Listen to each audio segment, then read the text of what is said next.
America, a land of opportunity, where owning a home has long been a cornerstone of the American dream. But for millions of people, that dream has turned into a nightmare.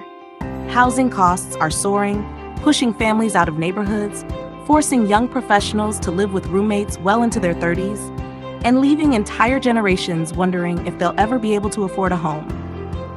Why has housing become so expensive in the US? And more importantly, can we do anything about it? Let's start with the obvious: demand. Cities like New York, Los Angeles, and San Francisco aren't just places to live, they're magnets for opportunity. They offer jobs, education, cultural events, nightlife, and communities that draw people from all over the world. But there's a catch. Everyone wants to live here, but cities haven't built enough housing to keep up. The result? Sky-high prices. One city that's trying to fix this is Minneapolis. In 2019, they eliminated single-family zoning citywide, allowing more diverse housing types like duplexes and triplexes. It's a bold move that's paving the way for other cities to rethink zoning laws. But these changes aren't happening fast enough nationwide. And the problem isn't just in the big cities. Take Austin, Texas, or Boise, Idaho, for example. Both cities have experienced massive population growth, and housing markets are now almost as competitive as New York or San Francisco. It's like musical chairs. Except there are way more players than chairs. Here's where things get frustrating. One of the biggest reasons we don't have enough housing is zoning laws. Think about your neighborhood. Chances are, most of it is zoned for single-family homes only. That means you can't build apartments, duplexes, or even small granny flats in your backyard. Zoning laws like these make it illegal to build the kind of housing we desperately need: affordable, dense, and diverse. Let's add another layer of complexity: the cost of construction. Over the years, the price of lumber, steel, and concrete has soared. Add in labor shortages and endless permitting delays, and you've got a recipe for painfully slow construction at painfully high prices. Even innovative ideas like modular construction and 3D printed homes, while promising, face regulatory hurdles that slow their adoption. And let's talk about developers.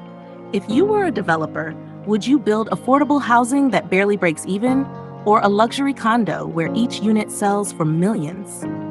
The market logic is clear, but the human cost is devastating.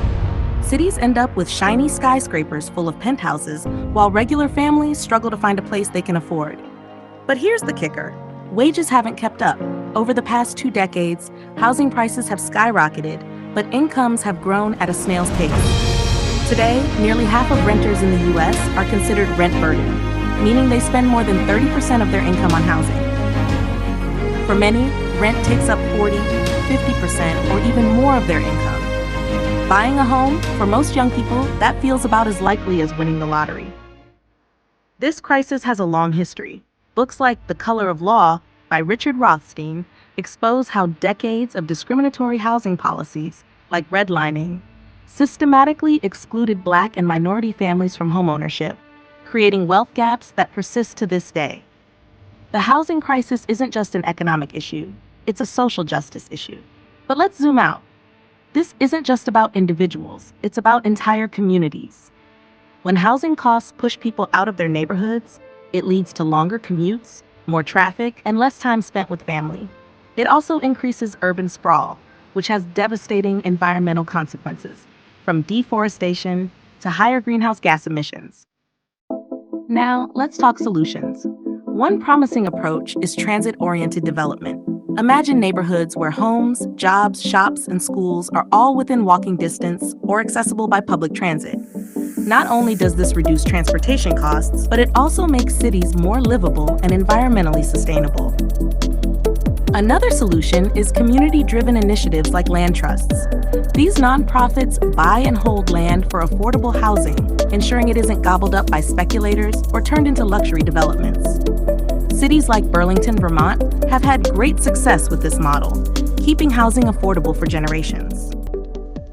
And we can't forget government support. Expanding subsidies for low-income renters, offering tax breaks to developers who build affordable housing, and investing in public housing are all critical steps. We also need to invest in innovations like 3D printed homes and modular construction to bring costs down. Cities like Vienna have shown us what's possible.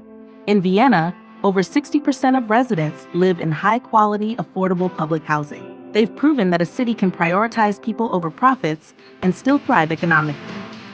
Why can't we do the same in the US? Of course, none of this will happen without community involvement. Attend your local zoning meetings, advocate for housing reform, and support policies that prioritize affordable housing over luxury developments.